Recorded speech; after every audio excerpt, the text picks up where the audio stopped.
Chères sœurs, chers frères de notre merveilleuse planète Terre, lumière pour toi. Voilà, c'est un live improvisé sur Instagram. Improvisé, mais pas tant que ça. Parce que j'ai décidé maintenant de faire les vidéos de pleine lune et de nouvelle lune, de les faire sur Instagram. Pour plusieurs raisons. La première, c'est que ça va me faciliter le travail. Et ça va me faire gagner du temps. Et du temps, j'en ai besoin.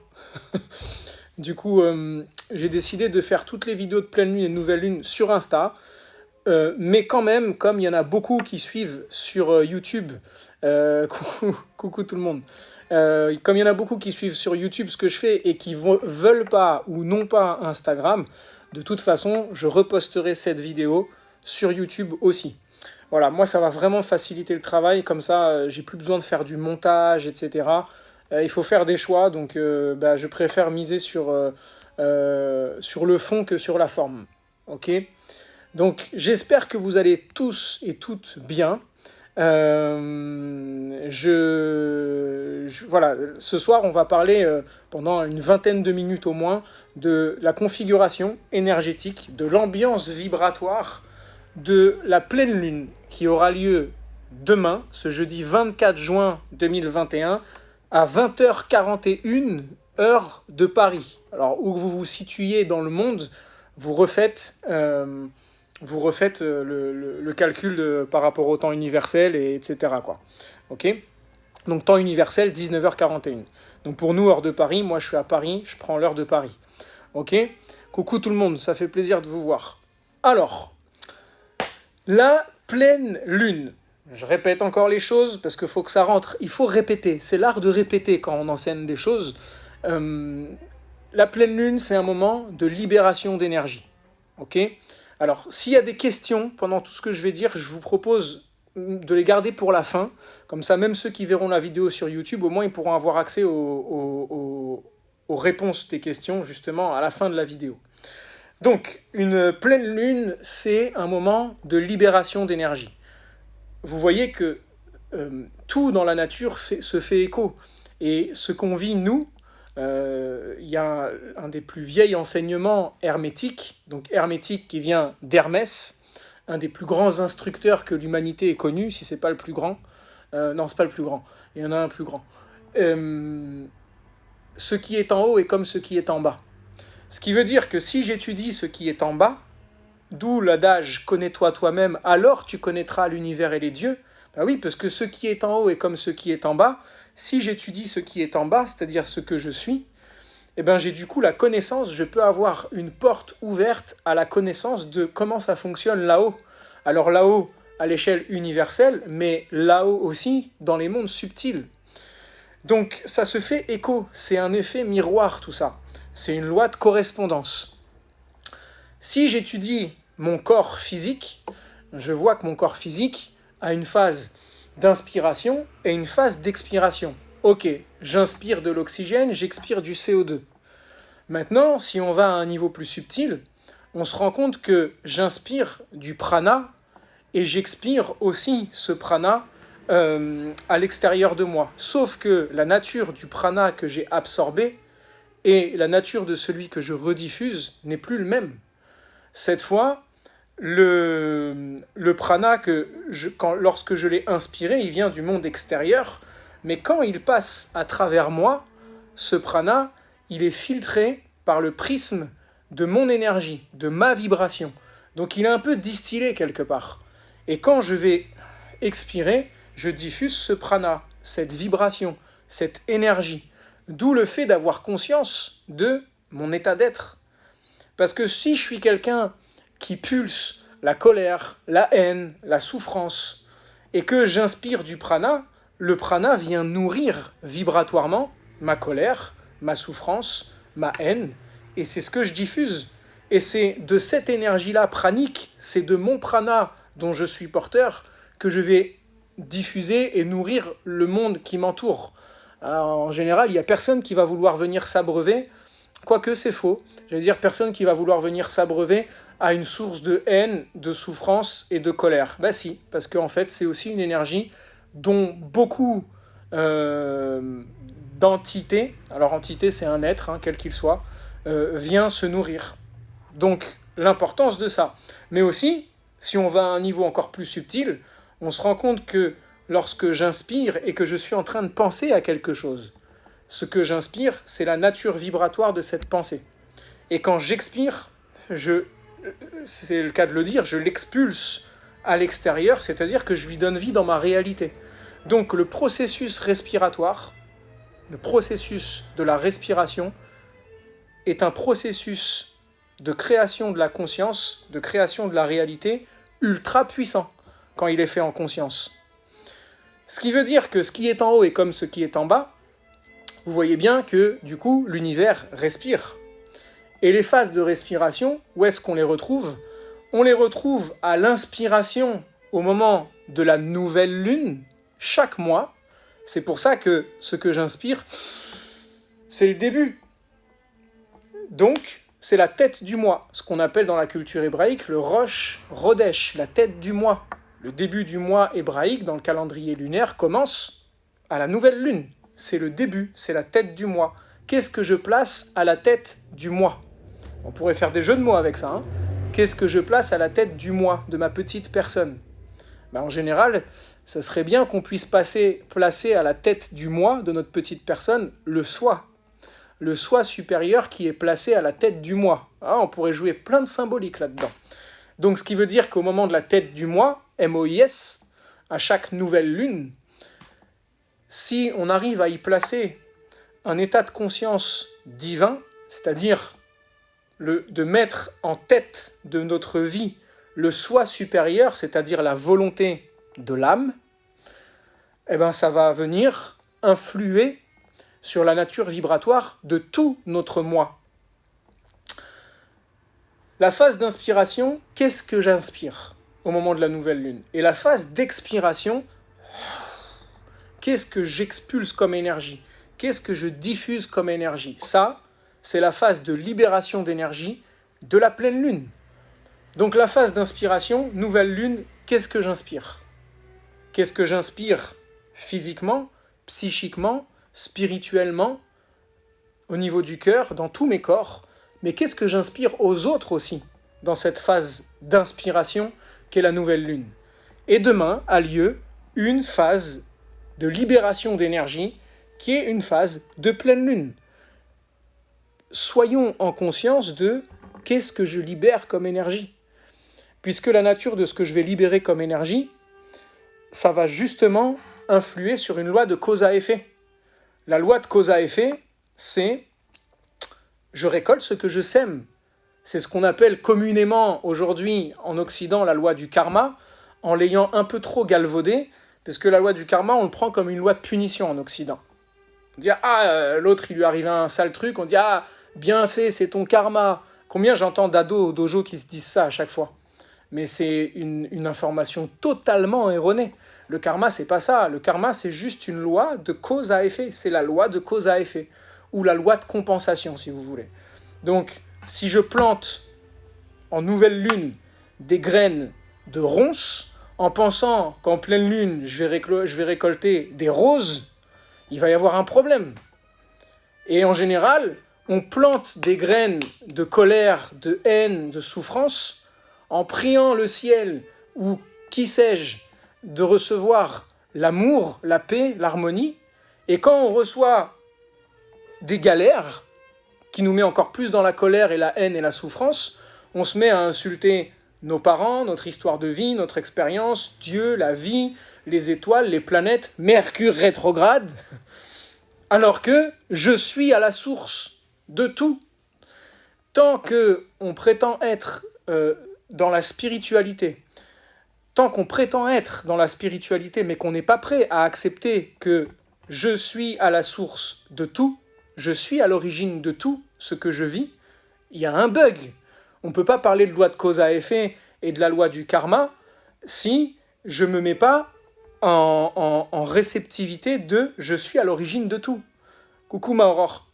Et ce qui veut dire une chose, c'est que hello mon Warren, quand vous regardez un thème astral,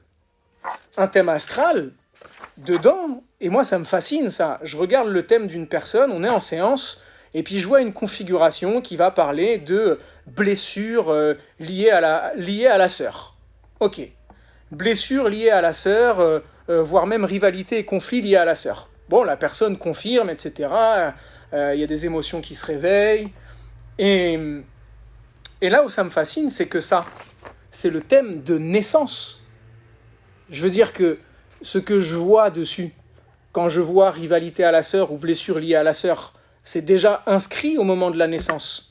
Ce qui veut dire que quand, dans cette vie, elle va vivre, ou elle aura vécu la rivalité et la compétition avec la sœur, ou la souffrance liée à la sœur, est-ce que c'est une cause ou est-ce que c'est un effet ? Est-ce que sa souffrance vient du fait qu'elle ait été en rivalité et en compétition avec sa sœur ? Ou est-ce que ça vient d'ailleurs ? Si elle est à l'origine de tout, ça veut dire que cette personne-là, elle est même à l'origine d'avoir choisi cette famille pour avoir cette expérience avec cette sœur qui allait lui raviver cette blessure d'âme à guérir. Donc, l'origine de qui je suis est antérieure au thème astral de naissance. Ce qui veut dire que ce que le thème astral propose au cours d'une incarnation, ça n'est qu'une mémoire karmique d'un ailleurs. Et donc, ça nous invite à reprendre la responsabilité. Le décor est planté. Pour cette pleine lune, on est dans une pleine lune qui aura lieu dans le signe du Capricorne. Ok, rappelez-vous, pleine lune, on a une opposition entre le soleil et la lune. Opposition. Est-ce que je choisis de la vivre comme une confrontation qui va pousser plus fort que l'autre ? Ou est-ce que je choisis de me dire « Waouh, en fait, il y a peut-être une complémentarité ». Il n'y a pas mieux qu'une pleine lune pour faire la paix entre nos polarités. Quoique une nouvelle lune, c'est pas mal. Le soleil et la lune, ça couple. Mais pour comprendre que les opposés sont complémentaires, il n'y a rien de mieux qu'une pleine lune. Qui peut dire qu'une pleine lune, c'est un problème ? C'est pas un problème, c'est magnifique. Le soleil irradie totalement sa lumière à la lune, et la lune réfléchit et synthétise et sublime les énergies du soleil. Je veux dire, la journée, le soleil est là de façon brute, on veut regarder les étoiles, il n'y a pas moyen. Hein. Il nous dit non, le gars. Par contre, la nuit, un soir de pleine lune, le soleil irradie totalement la lune, elle réfléchit dans le ciel, toute sa lumière, et elle nous offre les étoiles. Donc il y a un beau travail de collaboration entre les deux. Une pleine lune, cette pleine lune particulièrement, a lieu exactement 3 jours après le solstice d'été. On est en plein solstice. Le solstice d'été, donc il y a 2 solstices, hein, solstice d'été, solstice d'hiver. En réalité, il y a le feu et l'eau. Les 2 autres, où vous alliez dans le monde, hein, on retrouvera toujours la saison d'été, la saison d'hiver. C'est les 2 véritables saisons qu'on a. Pour ce qui est du printemps et de l'automne, c'est des intersaisons. C'est des saisons de transition qui nous permettent de passer progressivement de l'été à l'hiver ou de l'hiver à l'été. Donc le solstice est hyper important. Le solstice d'hiver, la lumière, les forces de lumière se retirent des mondes de la matière pour revenir dans les mondes spirituels. C'est pas pour rien que les fêtes de fin d'année, en Occident particulièrement, sont célébrées au moment du solstice d'hiver, avec la naissance du Christ, etc. Tout ça, c'est très symbolique. Ça nous parle du retrait de la conscience et du Saint-Esprit, de l'esprit, de la volonté de conscience dans les mondes spirituels. C'est pour ça que le travail le plus intense spirituel à faire dans une incarnation humaine se fait à partir de la fin de l'année. J'ai oublié le nom. De l'année civile. Et au moment du solstice d'été, la force solaire en Occident et dans l'hémisphère nord en tout cas, s'incarne puissamment dans la matière. Donc elle se retire des mondes spirituels pour aller nourrir la matière. Ce qui veut dire que s'il y a un moment de co-création, c'est-à-dire de manifestation des choses dans la matière, à co-créer, c'est vraiment maintenant, au moment du solstice d'été. C'est là, pendant tout l'été, que ça nous demande de garder un effort de conscience. Aruna en a bien parlé, Aruna Lipschitz en a bien parlé dans son université d'été, et je la rejoins totalement là-dedans. C'est que c'est certainement pas le moment, l'été, d'endormir sa conscience. On a eu le temps de se reposer là pendant 1 an et quelques. Enfin, quoique, ça n'a pas été de tout repos pour tout le monde. Mais c'est pas le moment d'endormir sa conscience, de se laisser reprendre dans la vie d'avant, qui, soi-disant, est en train de se réinstaller. C'est pas vrai. Il n'y a pas de vie d'avant qui va revenir à la normale, ça n'existe pas. Les consciences ont changé. Entre-temps, on a basculé dans l'ère du Verseau, les gars, hein, et les filles. On a basculé dans l'ère du Verseau. Donc il n'y a plus de vie normale. Les consciences ont changé. Plus rien ne sera jamais comme avant. Même notre interaction avec les autres. Même cet été sur les plages ou ce que vous voulez. Donc c'est pas le moment de laisser la conscience s'endormir. Au contraire, dans les arts martiaux, j'ai fait un post ce matin sur ça, il y a un concept, un enseignement qui nous parle de la volonté, de la concentration. Quelle est l'intention que je mets dans mon coup de poing? Quelle est l'intention que je mets dans mon tranchant de la main quand je lance ma technique? Est-ce que je suis en train de penser à ce que je vais bien pouvoir manger ce soir? Je ne suis pas dedans, je ne suis pas présent à mon mouvement. Si je veux concentrer mon énergie dans mon poing pour lancer un coup de poing, il va falloir que j'y mette une force d'intention dedans. Et même l'intention que je vais y mettre, elle est primordiale et décisive. C'est ce qu'on appelle le kimé. Quand je lance une flèche, c'est la même chose. Et mes pensées sont des flèches. Quelle est l'intention consciente que je mets dans mes pensées à chaque instant, dans mes paroles à chaque instant, dans mes actes à chaque instant? C'est ce qu'on appelle le kimé dans les arts martiaux traditionnels japonais. Dans la culture hébraïque, on appelle ça la kavana. La kavana, c'est l'intention. Quelle est l'intention que je mets dans une action, dans une prière, dans une pensée? À quel point je suis présent à ça? À quel point je pèse puissamment mon énergie dans chaque mot? Même là, présentement, je tâche d'être dans une intention vibratoire pour ce que je veux vous transmettre. Je ne dis pas que je le fais bien, en tout cas, je tâche de le faire. Donc c'est super important, le moment du solstice. C'est le moment de la Saint-Jean. C'est la fête de la lumière. Pourquoi est-ce qu'on a à fêter ça? Mais parce qu'on peut co-créer plus que jamais dès maintenant. Donc soyons au clair, s'il y a eu des changements qu'on a voulu opérer dans notre vie pendant cette année-là qu'on vient de passer, cette grande année qui a été difficile, s'il y a des changements, des prises de conscience qu'on a eues, c'est pas le tout une prise de conscience. Prise de conscience, c'est beau, ok. Mais je vois bien, même dans les séances astro, qu'une prise de conscience, si elle n'est pas accompagnée d'un acte spécifique dans la réalité concrète, c'est-à-dire dans la matière, incarnée dans le corps, la prise de conscience, elle reste que au niveau éthéré. Donc, c'est important de marquer nos prises de conscience qu'on a eues pendant 1 an, de qu'est-ce que je veux de ma vie, qu'est-ce que je veux faire en fait, comment j'intègre tout ce qui s'est passé et quels sont les actes, les pensées, les paroles que je manifeste dans la réalité concrète pour opérer ce changement, en gros, pour co-créer avec l'univers. Il nous offre puissamment un beau solstice avec, apparemment, pour l'instant en tout cas, des portes qui se réouvrent. Les portes sont grandes ouvertes. Et en parlant de ça, je vous lis le degré symbolique de cette pleine lune. On est au 5e degré Capricorne. Est-ce que ça va jusque-là? Tout le monde suit? Vous pouvez mettre un pouce en l'air. Après, je vais répondre aux questions s'il y en a un. Le degré symbolique. Donc les degrés symboliques, je le rappelle, ce sont des canalisations vibratoires de tous les degrés du zodiaque jour après jour. Il y en a, du coup, 365 jours, quoi.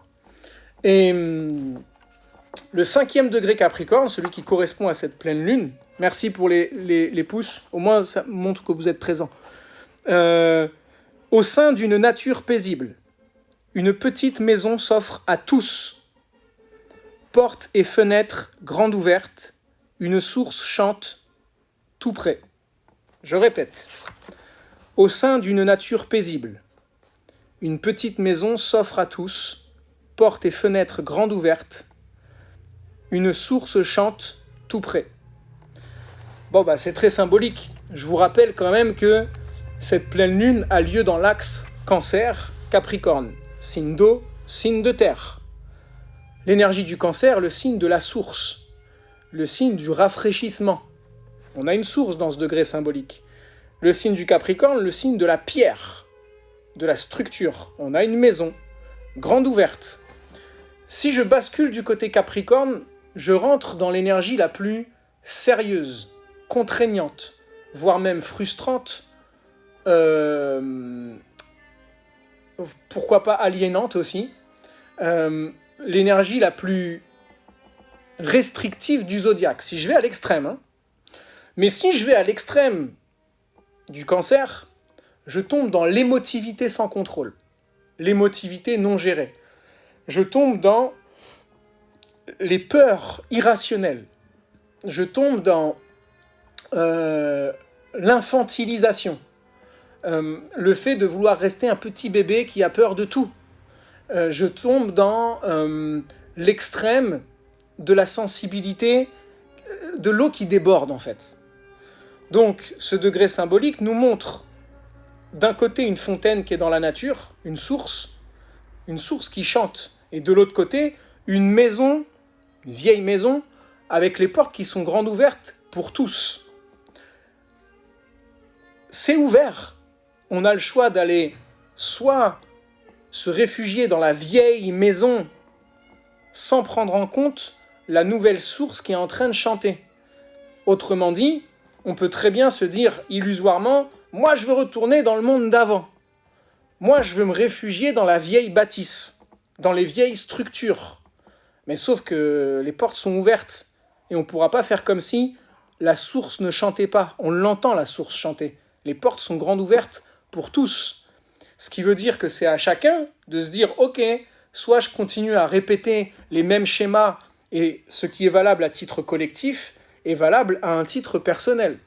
Soit je continue à répéter exactement ce que je répétais avant la grande crise qu'on vivait, et il n'y a pas besoin d'être devin pour savoir qu'à titre individuel, si je continue à planter les mêmes graines que ce que je plantais dans ma vie d'avant, je vais aboutir aux mêmes conséquences. Il n'y a pas besoin d'être devin pour savoir que si, à titre collectif, on se remet à reprendre une vie d'avant dans laquelle on respecte ni la terre, ni le vivant, ni nous-mêmes, ni nos frères et sœurs en humanité, et pas que en humanité, en animalité, en végétabilité, et en minéralité, et en subtilité, c'est-à-dire les frères et sœurs des mondes subtils, on va avoir un problème. C'est pour ça que, vous voyez, tout à l'heure, ici au dojo, là, on avait des cours d'arts martiaux, là, et puis, à un moment, il y a un élève, il était en train de faire un combat, et un combat, peu importe, il faisait un combat, et je le vois en train de se jeter sur son partenaire, et son partenaire le contre, et l'autre, il tombe. Et il se relève tout de suite, et il retourne dans le combat. Et je lui dis, attends, stop. Dans les arts martiaux traditionnels, on dit maté, en japonais. Maté, c'est-à-dire on arrête. Je lui dis, tu t'es jeté comme un fou dans la gueule du loup, tu t'es fait contrer, t'es tombé, tu prends même pas le temps de contempler ce qui s'est passé. C'est-à-dire, tout de suite, tu retournes au combat comme ça. Mais tu vois bien que t'es porté par tes schémas. T'es porté par tes schémas parce que tu te relèves, tu remets même pas en question ce qui s'est passé, tu retournes dans la gueule du loup avec exactement la même énergie, le même comportement. Si je l'avais pas arrêté, il reproduisait la même erreur. Et il allait tomber, se relever, refaire la même chose. Mais ça, c'est la méthode d'apprentissage du commun des mortels, quoi. On attend de s'en prendre plein la gueule pour enfin comprendre. Sauf qu'au bout d'un moment, ça passe plus, hein. Donc je lui ai dit, écoute, prends le temps, reprends de la distance par rapport à ton partenaire, respire, maintiens-le à distance, prends conscience entre-temps, qu'est-ce qui s'est passé là ? Pourquoi je suis tombé ? Pourquoi je me suis fait contrer ? Ah, parce qu'en avançant vers lui, je me suis mis trop en déséquilibre avant. J'y ai mis toute mon énergie. Et puis, ma posture, elle n'était pas stable. Du coup, l'autre, il a juste eu à se décaler et à faucher mon pied d'appui, je suis tombé. Ok, bon, peut-être que... Pourquoi je fais ça? Mais parce que, en fait, j'étais trop énervé. Pourquoi je suis énervé? Ah, parce que j'ai peur. J'ai peur de quoi? Ah, j'ai peur, en fait que je m'en prenne une et que je me relève par là. Ok, bon, je vais essayer d'apaiser cette peur et compter sur moi-même. Et, vous voyez, il fait le cheminement. Et en faisant ce cheminement, il retourne à la cause. Et la cause, il y en a parfois qui sont capables de me dire « Ah, mais c'est parce que j'ai glissé sur le tatami. » Vous savez, dans les arts martiaux, on a aussi un truc qui s'appelle le mannequin de bois. Et il y a un adage qui dit « Le mannequin n'a pas d'ego. » Et en fait, c'est très comique cet enseignement, le mannequin n'a pas d'ego. Pourquoi? Parce que quand on s'entraîne avec un partenaire dans les arts martiaux, on va faire des techniques, et puis si on le fait mal, on peut toujours remettre la faute sur l'autre. On peut toujours dire « Ouais, mais c'est lui qui se place mal, il est trop dur là, ou il est trop mou, du coup, j'arrive pas à faire ma technique. » Ou alors le partenaire, il se met en face, et puis on commence à faire nos techniques, et là, ouf, je suis un peu déséquilibré.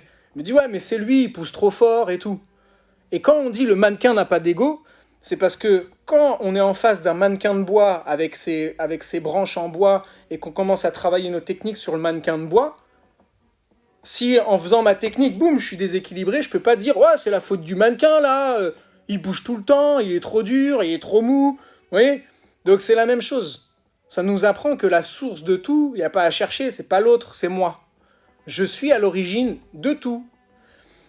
Et l'énergie Capricorne, c'est celle qui maîtrise la loi de cause à effet.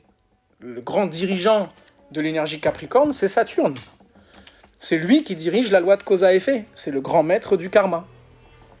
Donc pour cette pleine lune, on a une complémentarité entre la lune et le soleil. L'énergie Capricorne va nous demander où sont mes trop grandes ambitions? En quoi est-ce que je ne prends pas en compte ma sensibilité, mon intuition? Où sont mes problématiques de loup solitaire? Où est-ce que j'ai encore trop tendance à m'isoler? Où est-ce que j'ai encore trop tendance à nourrir des vieux schémas, des vieux systèmes, des vieilles structures? Il y a la source qui chante à côté, là. Il y a la source qui m'appelle pour que j'aille me laver dedans. D'ailleurs, encore une fois, dans la tradition hébraïque, on a ce qu'on appelle le mikvé. Le mikvé, c'est un bain rituel qui doit se faire, ou qui peut se faire en général, à chaque nouvelle lune, comme par hasard. Et le meilleur mikvé qui existe, c'est l'océan, ou la mer. Le meilleur bain rituel qu'il y a à faire, c'est dans le bain rituel que nous offre la terre-mère. Donc de faire un bain rituel à la source, c'est-à-dire dans la mer, dans une source, dans une rivière, dans l'océan, un jour de nouvelle lune ou de pleine lune, ça nettoie littéralement. Mais littéralement. Donc c'est important de le prendre en compte, ça. Y a la source qui chante. Et qui peut justement, là, c'est dans l'air du temps. Quand on dit on est des co-créateurs ensemble, mais on est aussi co-créateurs avec les forces universelles. Encore faut-il qu'on accepte de coopérer vibratoirement avec les énergies du moment. Et l'astrologue est là pour ça. L'astrologue est là pour, justement, offrir le détail subtil des énergies du moment. Et c'est pour ça que je pense que l'astrologie devrait être enseignée dans toutes les écoles. On devrait avoir des maths, du français, du dessin, de la musique, en matière principale même, dessin et musique, et astrologie aussi. Entre autres, méditation à côté, etc. Qigong, yoga, enfin bon, ça vient en tout cas. Donc, pour cette pleine lune, on a aussi une des planètes qui tire tout le thème, qui est en tête de liste, c'est Mars. Mais Mars en Lion, il est triomphant. Il y a besoin là de mettre du cœur, Lion, dans nos actions. À quel point est-ce que je mets du cœur dans mon action? Si j'investis pas cette énergie de cette façon-là, comment ça va s'exprimer?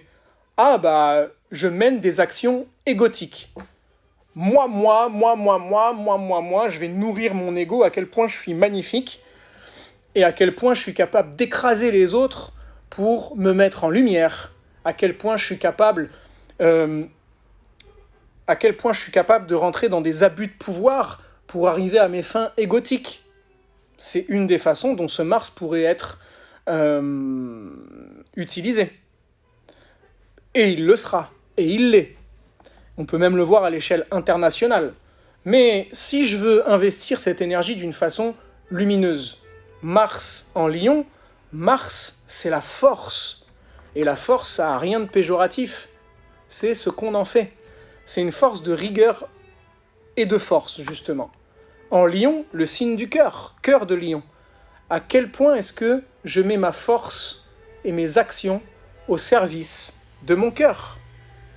Voilà une façon lumineuse, c'est-à-dire du côté lumineux de la force, d'utiliser cette configuration.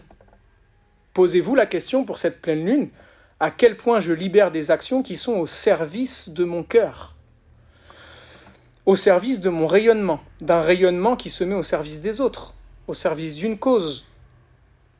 On a Vénus qui est pas très loin là, en Cancer, c'est sensible le Cancer. À quel point je deviens une source qui rafraîchit les autres, plutôt qu'il les glace. On a aussi, pour cette pleine lune, on a aussi un carré, c'est-à-dire une énergie de confrontation, entre à la fois Jupiter et Neptune qui se retrouvent dans le signe des Poissons. C'est une configuration hautement spirituelle. Les deux dans le signe des Poissons, ils sont chez eux. Bon, Jupiter est rétrograde. C'est-à-dire que là, ça nous demande d'aller chercher une expansion à caractère spirituel à l'intérieur de nous.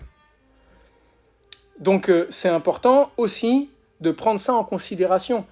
Jupiter, c'est un amplificateur. Il n'est pas très loin de Neptune. Je ne dirais pas qu'ils sont en conjonction, c'est-à-dire qu'ils mélangent leur énergie, mais quand même, c'est dans le monde des poissons, c'est le tout. Je prends en considération que le poisson prend toutes les planètes avec lui, puisque le scorpion représente le grand tout. Jupiter et Neptune dedans, on a une hyper, Jupiter, la plus grosse planète, hyper sensibilité. Neptune, on a une hyper connexion là. On a aussi envie d'une hyper connexion avec le grand tout, avec ce grand tout qui nous a tellement manqué pendant un peu plus d'1 an. Et cette énergie se retrouve en confrontation, et là en défi carrément, avec Mercure en Gémeaux, la puissante force de l'intellect, c'est-à-dire le mental inférieur.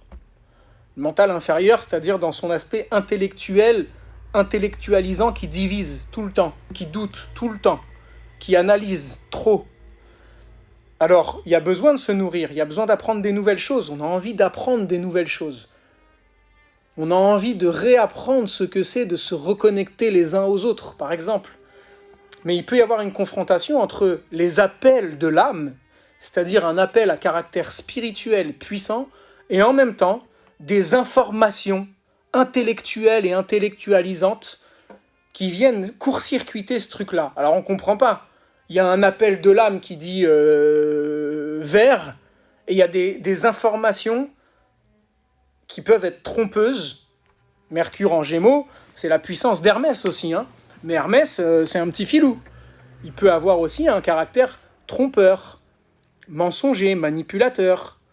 Quelles sont les informations que j'intègre dans mon système et qui viennent totalement court-circuiter ma connexion à mon âme?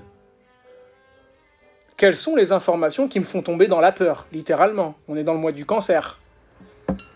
Mais quelles sont aussi les informations ou les connaissances qui me permettent d'aller enrichir la connexion à mon âme? Et si on répond à la positive à cette question-là, on fait de cette configuration conflictuelle une force.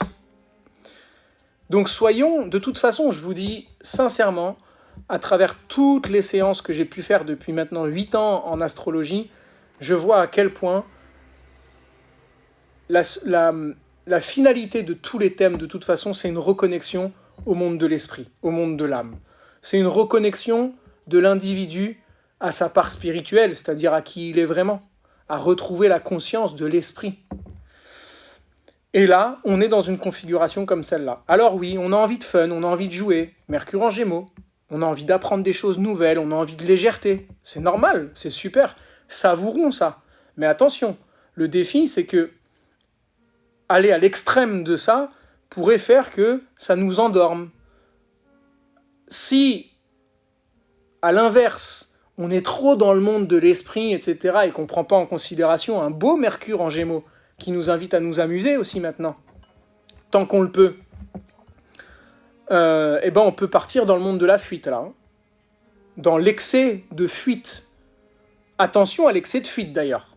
L'alcool et tout le bordel, et les psychédéliques, et les machins, parce qu'on se retrouve, on a envie de déconner. Ah oui, mais c'est pas le moment de court-circuiter et de partir trop loin, là. Là, on a besoin d'être dans l'incarnation. Lune en Capricorne. Il n'y a pas plus incarné comme signe. Hein. Donc, ça demande à trouver un juste équilibre là-dedans.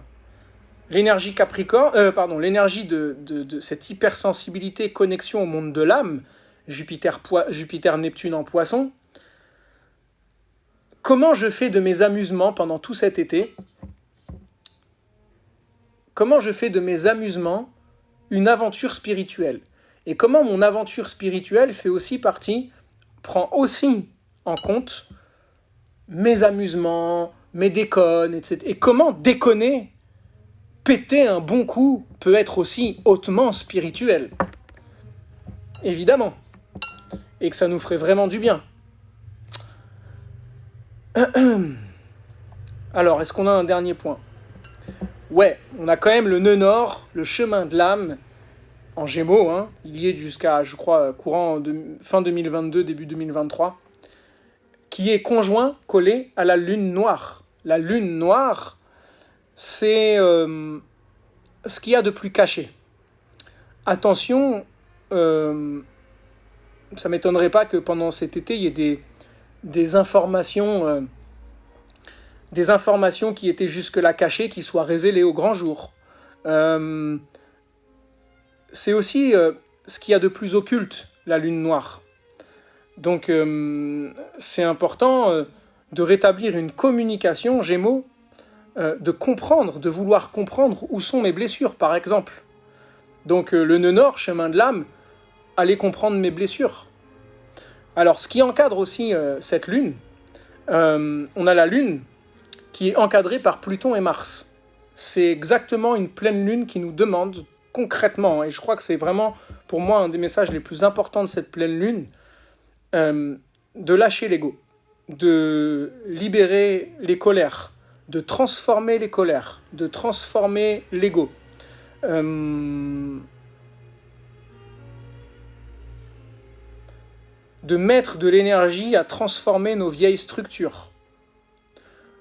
Mais aussi en profiter pour faire, par exemple, de belles choses avec nos mains. Masser, se faire masser, écrire des belles choses, diffuser de belles informations.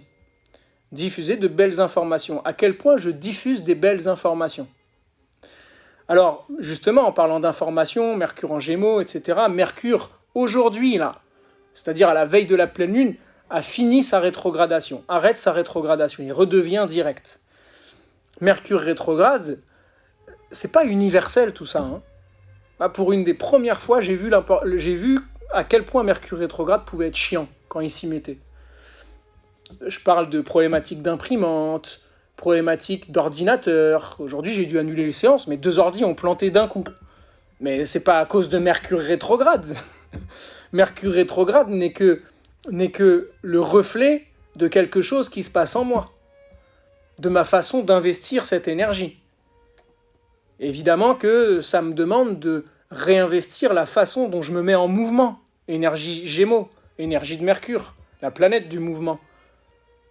Si je me mets en mouvement dans tous les sens à la fois, ça bloque au bout d'un moment. Donc oui, que ça me demande à me remettre en question par rapport à ça. Chacun va vivre l'énergie de façon différente. C'est comme cette pleine lune, là, je vous donne des infos générales. Mais chacun va vivre la pleine lune d'une façon différente, surtout en fonction de là où la lune arrive dans son thème natal. Dans ton thème natal. Donc vendredi, là, aura lieu, vendredi, je propose à 21h un live, justement, sur la connaissance. C'est quoi la connaissance? À quoi elle sert?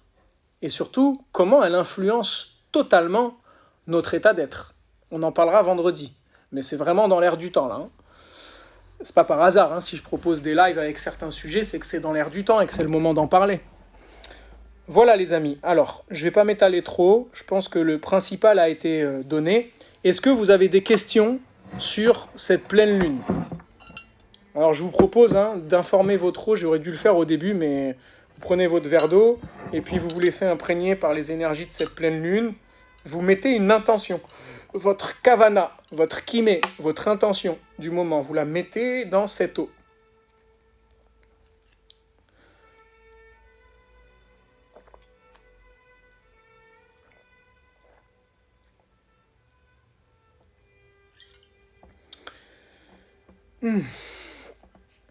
Alors j'attends juste de voir s'il y a des questions.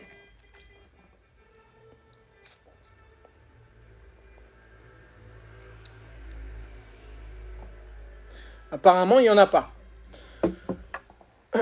Donc voilà, le fin mot de l'histoire, c'est qu'à partir de maintenant, je ferai des lives pour les nouvelles lunes et les pleines lunes, ça me facilite vraiment le travail. Là, j'ai juste à enregistrer la vidéo et puis à la poster sur YouTube pour ceux qui n'ont pas Insta. L'autre information, c'est que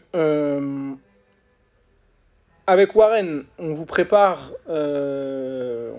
une retraite, puis un live aussi prochainement pour les Sacred Guardians. Il y a plein d'autres trucs avec de collaborations qui se mettent en route, mais j'attends de vraiment mettre bien en place les choses avec les personnes concernées. Mais il y a vraiment cette année une énergie de fédération qui se met en route que j'adore. C'est le monde du Verseau. C'est vraiment une spiritualité du 2 maintenant. C'est plus l'enseignant spirituel tout seul qui va faire... On est ensemble. Il y a une fraternité, sororité qui se met en route là, qui est magnifique. La formation d'astrologie, beaucoup m'ont demandé d'en parler. Il y a une vidéo sur un live qui avait été fait avec toutes les questions-réponses possibles et imaginables que vous pouvez trouver pour cette formation d'astrologie, qui est le sentier 1, l'éveil de la force, où je vous offre toutes les bases pour pouvoir apprendre l'astrologie, et à la fin, vous êtes capable de lire un thème, si vous avez travaillé, évidemment, que c'est pas servi sur un plateau comme ça. Ceux qui sont dans la formation astro, qui sont dans le live ce soir, pourront en témoigner que c'est original comme mode de transmission. Vous doutez bien que je ne vais pas faire dans les clous. Donc la formation astro est disponible tout le temps, de façon illimitée, entièrement en ligne. Vous pouvez prendre le temps que vous voulez, vous avez la vie. Je ne peux pas vous dire mieux. Concernant le Qigong, les cours de Qigong, ils ont lieu au dojo à partir de la rentrée, ici, à Paris. Mais il y en a beaucoup, donc j'ai fait connaissance avec le temps, au bout d'1 an et demi, qui habitent à l'étranger, ailleurs en France. Donc j'ai lancé un abonnement Zoom, où à partir de septembre, tous ceux qui veulent faire du Qigong pourront avoir un cours par semaine, au Katana Dojo en présentiel, ceux qui veulent, et où que vous soyez dans le monde, en Zoom directement, pour avoir votre cours de Qigong dans la semaine. Il y a 2 cours. Il y en a un, c'est un mélange de yoga, Qigong, pilates, et un autre, c'est un mélange, c'est du Qigong pur. Voilà, pour les infos majeures, j'écoute si j'ai pas oublié un truc. Non, bah c'est bon. Hein. Bah voilà, avec Aruna Lipschitz, on a lancé ce désir et honoré que je suis de faire partie de l'équipe pédagogique pour toutes ces universités. Je vous invite vraiment à aller voir du côté d'Aruna Lipschitz et dans tous les enseignements. C'est une dame incroyable qui a une belle et magnifique expérience avec elle. Allez voir son école en ligne, La Voie de l'amoureux. La Voie de l'amoureux. V-O-I-E, la voie. C'est la voie, le chemin de l'amoureux. Vous allez voir tout ce qu'elle offre comme enseignement. Donc plein de choses sont à venir. Donc on se tient au courant les amis. Voilà, il n'y a pas de questions. Donc je vous souhaite une magnifique pleine lune. Et surtout, quoi qu'il arrive, souviens-toi toujours, va vers toi, Lech Lecha, et garde la lumière.